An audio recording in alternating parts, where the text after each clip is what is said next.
This is Tunisia Offray with Shepherd's Door. You're watching Young, Bold, and Regal.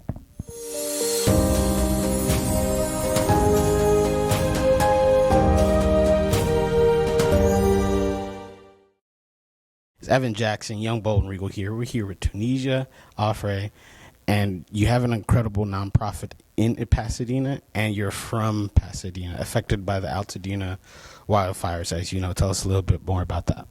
Hi, I'm Tunisia Offray. I am the Managing Director at Shepherd's Door Domestic Violence Resource Center here in Pasadena. We've been around for about 25 years, founded by my mother, Linda Offray, who is also a trailblazer in this community.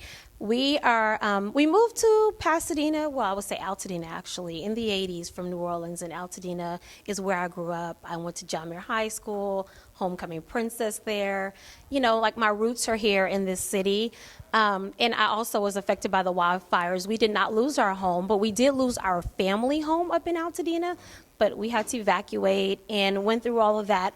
My heart and my desire is to help our community rebuild.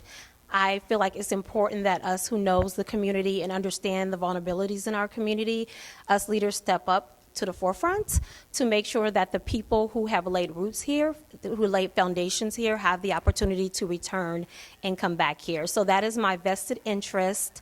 I currently serve on the Leadership Council for the Eaton Fire Collaborative.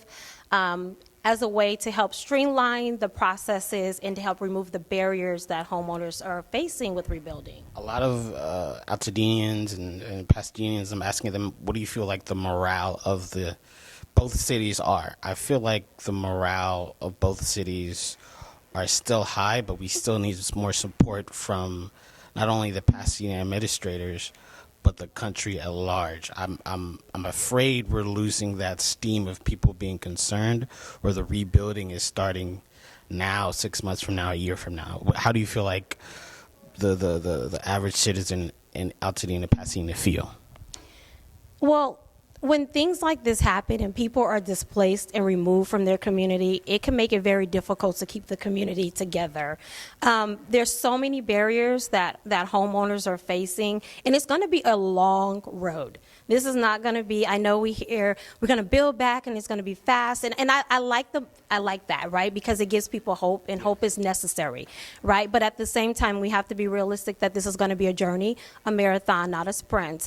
And I think it's really up to the community, us leaders in the community, to make sure that we keep our pulse on those who are affected, who've been removed, to make sure we keep in contact with them, to make sure we're helping them in ways that they need help, to make sure that we're giving them resources and the resources are available to them.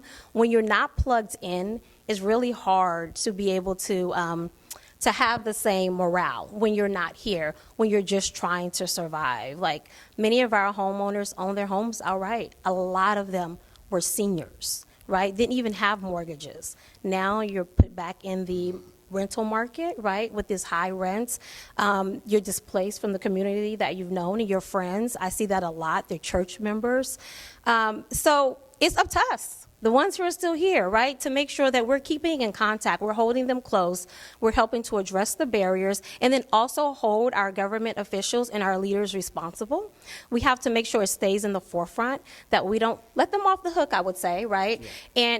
And we keep forging forward. I really think the onus is going to be on the community to make sure that happens. And that's definitely true. And what was interesting and surprising about the outside world and the country is them discovering that Altadena and Pasadena, more so Altadena, has a very rich and vibrant black culture. I think sometimes when people look at California, Southern California, they automatically categorize certain cities as this city is this city is that. But tell us about how it was a good feeling for you, with your family having roots here for a long time, of people saying, wow, this has a really rich history of black communities that are together, that hold parades, that when somebody needs to graduate, when somebody's scoring a touchdown, when somebody needs to pass a test, that we kind of come together and help them get that win. I always say Altadena, Pasadena is like 6 degrees of separation. We all know each other. And if we don't know each other, our parents know each other. Yes. I mean, we are a community, right? And before, when Black people couldn't purchase homes in Pasadena when redlining was happening. They were able to purchase homes in Altadena. So at one point, I believe, like in the 80s when we first moved out here, Altadena was, what, over 80% Black? Yeah. Yeah, that's where we moved to, right? So that was the African-American hub of the community. I know with gentrification and things like that happening, and then the senior population, dying off and new people are moving in, those dynamics have changed a little bit, but the culture is still very rich and is still very much the same. And it's going to be up to us to preserve that, right, and to keep that same culture there and let it not be erased, because it means something. It means something to our community. It means something to us. And that onus, again, has to come back on us. We have to make sure that that rich African-American history that we have created in Altadena remains in Altadena. I totally agree, and I have a personal story connected to Altadena, Pasadena. My mom came from Belize, which is in Central America. She came here with her mom, and they made a home in Pasadena, and Altadena always has a special place in our heart and our family. So I love that you spoke about that as well, because I want us to talk about that as well, not only here to rebuild, but to retain and sustain what we already have and what the outside world has seen but doesn't have a look at. But finally, let's talk about your nonprofit. What I love about your nonprofit is that you're so involved in the community, but you're also in these rooms where you're making change happen. You're doing it at all levels. I love that. Thank you. I have I wouldn't say I have, but we have a domestic violence organization, like I said before, that was founded by my mother, and it was founded off of my lived experience as someone who's from this city. My trauma actually happened in this city, right? And I moved away from running from your trauma, right, when you're young, and I don't want to be here. But I always say, like, God will bring you back to your space of pain to heal. And coming back here, I redeveloped a whole new love for my city.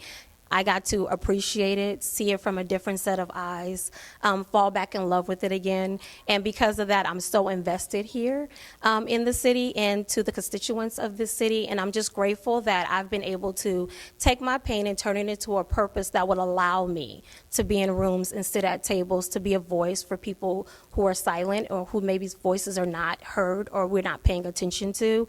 And that is my life's work and my mission, and I'm just grateful to be able to serve. We're grateful for you because as the audience know, or people may not know, I started Young, Bold, and Regal 12 years ago, and Tunisia is one of the first people we've ever interviewed, one of the first events I've ever interviewed, and give you a little backstory about that.